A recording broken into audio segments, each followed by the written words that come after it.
Hello friends, ಎಲ್ಲರಿಗೂ ನಮಸ್ಕಾರ.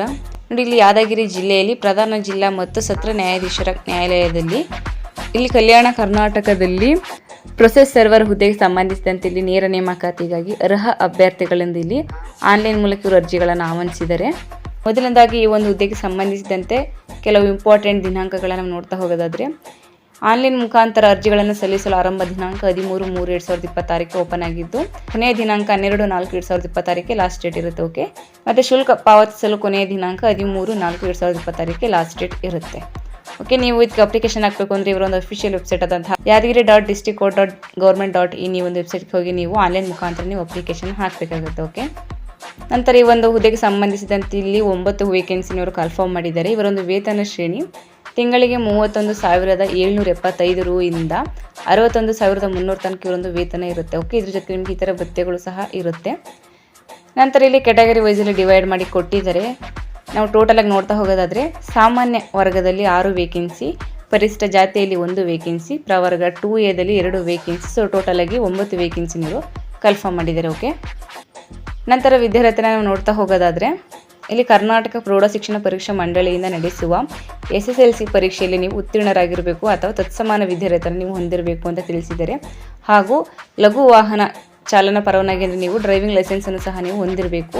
ಹೊಂದಿರೋರಿಗೆ ಇವರು ಆದ್ಯತೆಯನ್ನು ನೀಡಿ ಆಯ್ಕೆನ ಮಾಡ್ಕೋತೀವಿ ಅಂತ ತಿಳಿಸಿದ್ದಾರೆ. ಓಕೆ, ನಂತರ ಈ ಒಂದು ಹುದ್ದೆಗೆ ಸಂಬಂಧಿಸಿದಂತೆ ಇವರೊಂದು ಆಯ್ಕೆ ವಿಧಾನ ಹೇಗಿರುತ್ತೆ ಅಂತ ನೋಡೋದಾದರೆ, ಅರ್ಹತಾ ಪರೀಕ್ಷೆಯಲ್ಲಿ ಗಳಿಸಿರುವ ಒಟ್ಟು ಶೇಕಡಾವಾರು ಅಂಕಗಳ ಆಧಾರದ ಮೇಲೆ, ಅಂದರೆ ಒಂದು ಹುದ್ದೆಗೆ 25 ಅಭ್ಯರ್ಥಿಗಳಂತೆ ಹೆಚ್ಚು ಅಂಕ ಪಡೆದ ಅಭ್ಯರ್ಥಿಗಳನ್ನು ಪ್ರಕಟಿಸಿರುವ ಹುದ್ದೆಗಳಿಗೆ ಅನುಗುಣವಾಗಿ ಇವರು ಸಂದರ್ಶನಕ್ಕೆ ಕರೀತಾರೆ. ಓಕೆ, ಮತ್ತು ಸಂದರ್ಶನದಲ್ಲಿ ನೀವು ಗಳಿಸಿದ ಅಂಕಗಳ ಆಧಾರದ ಮೇಲೆ ಇವರು ನಿಮ್ಮನ್ನು ಆಯ್ಕೆನ ಮಾಡ್ಕೋತಾರೆ. ಸಂದರ್ಶನದಲ್ಲಿ ನಿಮಗೆ 10 ಅಂಕಗಳನ್ನು ಇವರು ನಿಗದಿಪಡಿಸಿರ್ತಾರೆ.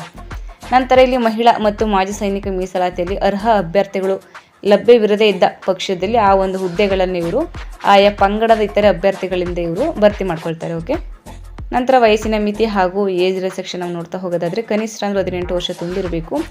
ಗರಿಷ್ಠ ವಯೋಮಿತಿ ಹಾಗೂ ಸಡಿಲಿಕೆನೂ ಸಹ ನಾವು ಆ್ಯಡ್ ಮಾಡಿ ನಾವು ನೋಡೋದಾದರೆ, ಸಾಮಾನ್ಯ ವರ್ಗದವರಿಗೆ ಗರಿಷ್ಠ 40 ವರ್ಷಗಳು ಮೀರಿರಬಾರ್ದು. ಪ್ರವರ್ಗ 2A 2B 3A 3B ಅಭ್ಯರ್ಥಿಗಳಿಗೆ ಗರಿಷ್ಠ 43 ವರ್ಷಗಳು ಮೀರಿರಬಾರ್ದು. ಓಕೆ, ನಂತರ ಪರಿಶಿಷ್ಟ ಜಾತಿ ಅಥವಾ ಪರಿಶಿಷ್ಟ ಪಂಗಡ ಮತ್ತು ಪ್ರವರ್ಗ 1 ಅಭ್ಯರ್ಥಿಗಳಿಗೆ ಗರಿಷ್ಠ 45 ವರ್ಷಗಳು ಮೀರಿರಬಾರ್ದು ಅಂತ ತಿಳಿಸಿದ್ದಾರೆ. ನಂತರ ಶುಲ್ಕ ಪಾವತಿನ ನಾವು ನೋಡ್ತಾ ಹೋಗೋದಾದರೆ, ಇಲ್ಲಿ ಸಾಮಾನ್ಯ ಅಭ್ಯರ್ಥಿಗಳಿಗೆ 200 ರೂ ಅಷ್ಟು ನಿಮಗೆ ಫೀಸ್ ಇರುತ್ತೆ. ಪ್ರವರ್ಗ 2A 2B 3A 3B ಅಭ್ಯರ್ಥಿಗಳಿಗೆ 100 ರೂ ಅಷ್ಟು ನಿಮಗೆ ಫೀಸ್ ಇರುತ್ತೆ. ಓಕೆ, ನಂತರ ಪರಿಶಿಷ್ಟ ಜಾತಿ, ಪರಿಶಿಷ್ಟ ಪಂಗಡ, ಪ್ರವರ್ಗ 1 ಮತ್ತು ಅಂಗವಿಕಲ ಅಭ್ಯರ್ಥಿಗಳಿಗೆ 100 ರೂ ಅಷ್ಟು ನಿಮಗೆ ಫೀಸ್ ಇರುತ್ತೆ. ಓಕೆ, ನೀವು ಇದನ್ನು ಆನ್ಲೈನ್ ಮುಖಾಂತರ ನೀವು ಪೇ ಮಾಡಬೇಕಾಗುತ್ತೆ. ಇವರೊಂದು ಅಫಿಷಿಯಲ್ ವೆಬ್ಸೈಟ್ ಆದಂತಹ yadgiri.dcourts.gov.in ಈ ಒಂದು ವೆಬ್ಸೈಟ್ಗೆ ಹೋಗಿ ನೀವು ಆನ್ಲೈನ್ ಮೂಲಕ ಅಂದರೆ net banking, credit card, debit card, UPI ಮೂಲಕ ನೀವು ಪೇ ಮಾಡಬೇಕಾಗುತ್ತೆ. ಓಕೆ, ಇದನ್ನು ಹೊರತುಪಡಿಸಿ ನೀವು ಆಫ್ಲೈನ್ ಮೂಲಕ ಅಂದರೆ ಚಲನ್ ಮೂಲಕ ಅಥವಾ ಡಿಮ್ಯಾಂಡ್ ಡ್ರಾಫ್ಟ್ ಅಥವಾ ಪೋಸ್ಟಲ್ ಆರ್ಡರ್ ಅಥವಾ ಮನಿ ಆರ್ಡರ್ ಇತ್ಯಾದಿ ಆಫ್ಲೈನ್ ಮೂಲಕ ನೀವು ಅರ್ಜಿಗಳನ್ನು ಸಲ್ಲಿಸೋಕ್ಕೆ ನಿಮಗೆ ಅವಕಾಶ ಇರೋದಿಲ್ಲ. ಇನ್ ಕೇಸ್ ನೀವೇನಾದರೂ ಆಫ್ಲೈನ್ ಮೂಲಕ ಅರ್ಜಿನ ಸಲ್ಲಿಸಿದರೆ ಅಮೌಂಟನ್ನು ಇವರು ಪರಿಗಣಿಸೋದಿಲ್ಲ ಮತ್ತು ಅದು ನಿಮಗೆ ರೀಫಂಡ್ ಆಗೋದಿಲ್ಲ. ಓಕೆ, ಸೊ ಇದಿಷ್ಟು ಯಾದಗಿರಿ ಜಿಲ್ಲೆಯಲ್ಲಿ ಪ್ರಧಾನ ಜಿಲ್ಲಾ ಮತ್ತು ಸತ್ರ ನ್ಯಾಯಾಧೀಶರ ನ್ಯಾಯಾಲಯದಲ್ಲಿ ಪ್ರೊಸೆಸ್ ಸರ್ವರ್ ಹುದ್ದೆಗೆ ಸಂಬಂಧಿಸಿದಂತೆ ಮಾಹಿತಿ ಇದಾಗಿರುತ್ತೆ. ಮತ್ತು ಇದರಲ್ಲಿ ಇನ್ನೊಂದು PN ಹುದ್ದೆಗೂ ಕೂಡ ಸಂಬಂಧಿಸಿದಂತೆ ಇವರು ರಿಕ್ವೈರ್ಮೆಂಟ್ನ ಹೊರಡಿಸಿದ್ದಾರೆ.